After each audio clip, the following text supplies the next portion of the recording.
Code Geass voltou de novo. De novo porque já teve um filme indesejado pra muita gente, um filme que adaptou uma continuação que muitos dizem que não deveria existir, mas acabou acontecendo. Agora, será que esse novo anime de Code Geass presta? Ou melhor, será que a franquia de Code Geass presta? Por que tem muita gente que fala mal disso? E se presta, por que presta? Fala muitas falácias de muitas pessoas sobre essa franquia, e muitas delas não tem pé nem cabeça, gente. Até porque, pra variar, tem muita discordância entre as pessoas que assistiram Code Geass. Tem uma parte que diz que quando você fica mais velho e assistir de novo, Code Geass perde a graça. Será que faz mesmo sentido isso aí? Tem gente que fala que Code Geass é ruim desde o começo, pronto, acabou. Será que faz sentido mesmo isso aí? E também tem o povo que diz que Code Geass é a melhor obra que já existiu. Vamos ver se isso tudo faz sentido, não é mesmo?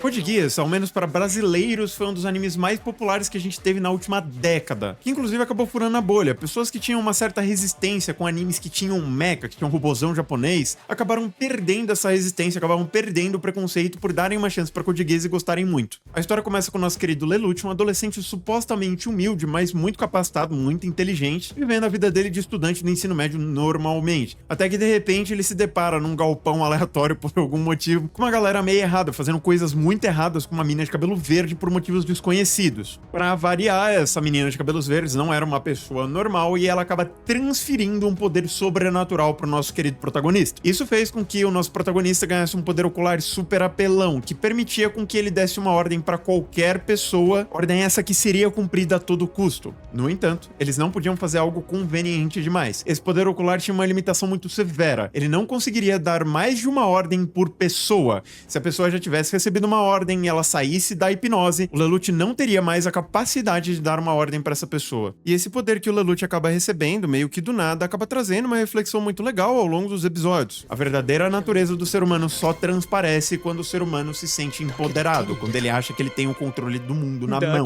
Mas enfim, por conta disso, o Lelouch resolve que vai tomar o controle do Império da Britânia de novo, pois nesse mundo, a Britânia, que lembra bastante o Império Alemão do século XX, é um totalitarismo expansionista, imperialista mesmo. Eles estão expandindo o território do Império de maneira desenfreada, dá a impressão até que eles estão querendo dominar o mundo por algum motivo. E o Lelouch acaba sendo um dos filhos do Imperador, que por algum motivo foi isolado, foi deserdado pelo pai e estava vivendo escondido como um adolescente comum num território que era controlado pela Britânia. Ele tinha amigos, ele tinha uma vida escolar normal, e por saber que ele não tinha poder nenhum, não tinha capacidade de mudar a situação em que ele se encontrava, ele tava na boa. Ele provavelmente ficaria acomodado ali se ele não tivesse recebido o poder que ele ganhou. Mas como ele recebeu, a vida dele muda de ponta cabeça, e a história segue a partir daí, com ele virando o líder dos revolucionários da resistência ao Império Britão, que brilha muito, imita muito, e deixa a história muito divertida para a maioria das pessoas por um bom tempo, por conta das sacadas geniais que ele tem, das estratégias malucas que ele cria, para fazer com que a resistência, que tem muito menos poder bélico, muito menos pessoal, dentre outras coisas, acabem ganhando diversos confrontos contra o Império Britão, que é a maior potência bélica e política daquele mundo. Eu nem preciso dizer, porque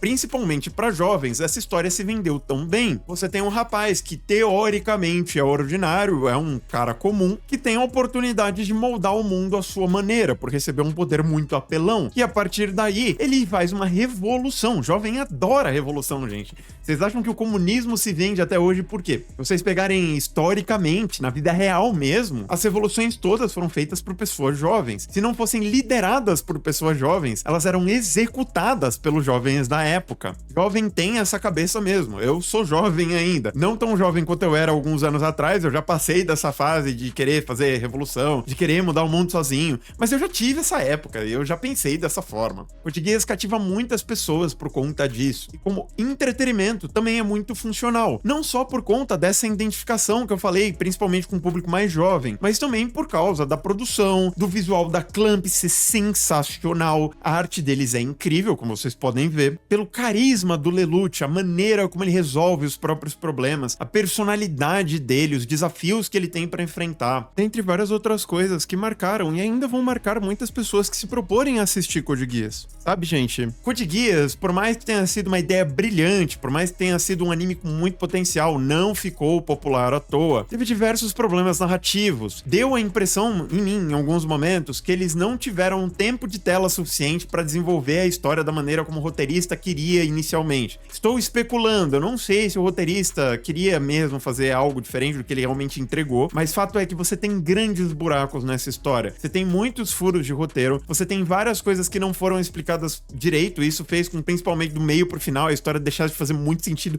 em muitos aspectos, mas de forma alguma, Code Geass deixou de ser um bom entretenimento para quem tava assistindo. O final da segunda temporada de Code Geass foi de tirar o chapéu. Como eu disse no começo do vídeo, existem pessoas que nem levam o filme em consideração, não estão levando esse spin-off em consideração e não vão levar nada novo de Code Geass em consideração, porque pra essas pessoas Code Geass acabou naquele momento, de tão bom que foi. Se você não viu Code Geass, dê uma chance. Por mais que tenha muita gente que fale que Code Geass não é feito pra pessoas mais velhas, por mais que tenha muita gente que fale que Code Geass é mal escrito, por mais que tenha muita gente que fale que Code Geass é ruim, por mais que tenha muita gente que fale que Code Geass não faz sentido, Code Geass ainda vale muito a pena pra quem quer se divertir com o bagulho. E a verdade é essa. A história é interessante, ela te prende, ela te cativa de várias formas, do começo ao fim. Do meio pro final, tem várias coisas muito questionáveis. Desde que o Lelouch mata uma determinada personagem da história, ele fica muito cringe, as coisas começam a desandar muito rápido, tem vários personagens que são extremamente ignoráveis a história inteira e eles ficam ganhando destaque. Parece que o roteirista quis dar relevância pros personagens que não precisavam ter relevância alguma. Enfim, o foco não é ficar resmungando de Code Geass, até porque eu tô gostando bastante desse novo Code Geass, o Code Geass da Rose, mas o fato é que Code Geass tá longe de ser uma história perfeita. É uma história que teve sérios problemas relacionados ao enredo. De produção, não. A produção do Code Geass sempre foi muito bom, mas de enredo. E isso fez com que muitas pessoas pegassem birra de Code Geass, por algum motivo se sentissem traídas. Sei lá o que se passa na cabeça desse pessoal, mas eu sei que são pessoas que gostavam muito quando eram mais novos, acabaram ficando mais velhos, perceberam esses furos todos e acabaram desgostando muito depois, ao ponto de virar hater mesmo. Mas isso não tira as qualidades que a obra tem. Isso não tira o entretenimento que Code Geass pode gerar para um ser humano. Vitor, eu tentei assistir, eu vi tudo, pra falar a verdade, mas eu não me divirto. Eu não consigo me divertir com Code Geass. Tá tudo bem. Se você não gostou pelos motivos que eu descrevi ou por motivos relacionados ao que eu acabei de descrever, tá tudo bem. Faz todo sentido do mundo. Mesmo se você só não tiver gostado porque sim, também tá tudo bem. Não tem problema você não gostar das coisas que a maioria das pessoas gostam. O que faz mal é você tentar impor a sua opinião em cima das outras pessoas. Então você não vai conseguir obrigar quem não gosta a gostar só porque você gosta. E vice-versa. Vocês têm que parar com essa mentalidade. Isso só faz mal, tá? Se você quiser ver uma história que começa muito boa, que tinha muito potencial, que foi descredibilizada por conta desses diversos problemas relacionados ao roteiro, mas que sempre foi um bom entretenimento e continua sendo muito bem produzido, veja Code Geass. Você vai conseguir tirar boas mensagens de vida, você vai conseguir refletir sobre algumas coisas aqui e ali que eles estão dando, mas esse não vai ser um dos grandes diferenciais da história por causa da execução que foi feita de um determinado ponto em diante da história. Mas definitivamente Code Geass é uma história que provavelmente vai te cativar. O Lelouch e outros personagens, pouquíssimos personagens, são personagens muito carismáticos que podem te cativar com muita facilidade, e mesmo depois do final de Code Geass na segunda temporada. Se você quiser ir pro filme, o filme também é muito bom. Precisava fazer o que eles fizeram? Claro que não. Claro que não. Eles fizeram, muito provavelmente, pela lei do farm. Eles queriam mais dinheiro, porque é uma franquia muito popular, deu muito retorno pra eles. Os caras que criaram, provavelmente, queriam criar mais, tudo mais. E aí eles fizeram um filme. O filme fica pior por causa disso? Não. Você precisa assistir o filme? Também não. Mas se você quiser continuar acompanhando as sequências de Code Geass, que provavelmente vão continuar lançando ao longo do tempo, você precisa ver esse filme, porque cronologicamente é o que vai fazer mais sentido. Uma continuação direta da segunda temporada. E aí, depois, se você tiver visto o filme e você quiser ver mais, você pode ver esse da Rose, que é muito bom, gente. A Rose, ela é descendente dessa menina aqui, que honestamente eu nem lembrava que existia. Ela é um personagem super ignorável, de verdade. Mas é uma protagonista que das duas uma. É uma versão loira do Lelouch ou uma versão mulher do Lelouch, de verdade. Ela recebeu, inclusive, o poder de guias dela do próprio Lelouch. Inclusive, no episódio 4, acabou me deixando com essa pulga atrás da orelha enquanto ele tava conversando com a CC. Fiquei... Gente, em que época que nós estamos? Faz quantos séculos que os eventos do filme aconteceram? Faz quanto tempo que o pessoal que ele conhecia faleceu? Meu Deus, que grau de parentesco da Sumerag, gente. Caramba.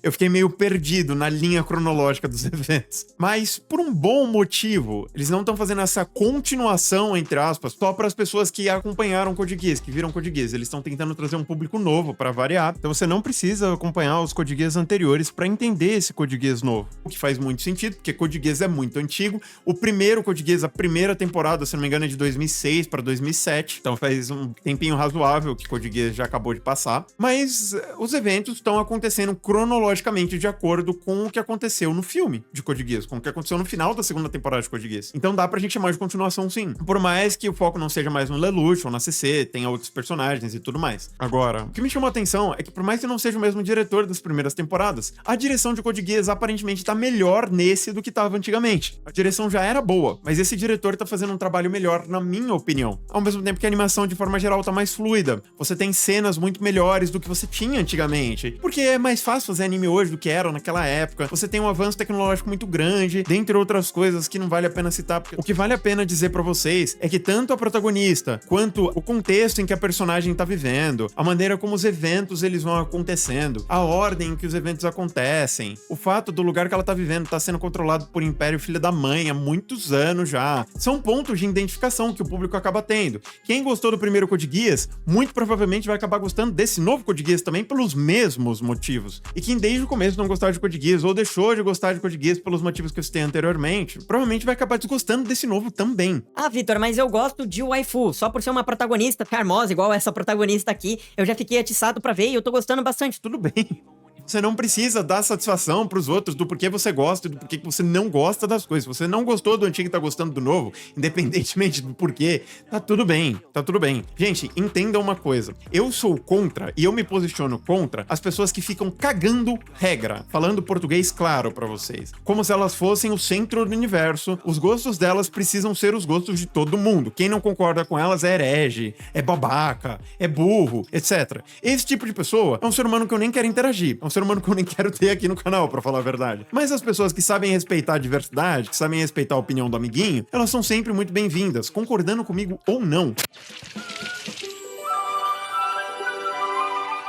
Mas enfim, se eu tivesse que brevemente comparar o antigo com o novo, eu diria pra vocês que o charme do Lelouch, o carisma do personagem Lelouch é muito maior do que o dessa protagonista aqui. Essa protagonista pro público masculino, principalmente o público mais jovem, tem um apelo bem diferenciado, por assim dizer. Ela não precisa de carisma igual o Lelouch precisava. Os outros personagens, eles estão mais ou menos em pé de igualdade. Os irrelevantes são irrelevantes igual. Os personagens secundários são tão secundários no novo quanto eles eram no antigo. A principal waifu, que é a amiga de infância da protagonista, que tá disfarçada lá como se fosse a princesa do Japão e tudo mais, ela é como se fosse a versão 2.0 da CC também, por mais que ela esteja muito distante. Só que ela é muito mais sem graça que a CC, na minha opinião, talvez por conta do visual, porque a CC também não era lá muito carismática. As pessoas, elas gostavam muito da CC por causa do visual dela, só. Da mesma forma, eu acho que a opening e a ending do novo não são tão boas quanto a do antigo, mas quando eu paro pra assistir o episódio, eu acho os episódios, de forma geral, do novo melhores do que o do antigo, tecnicamente falando, e da parte de enredo também.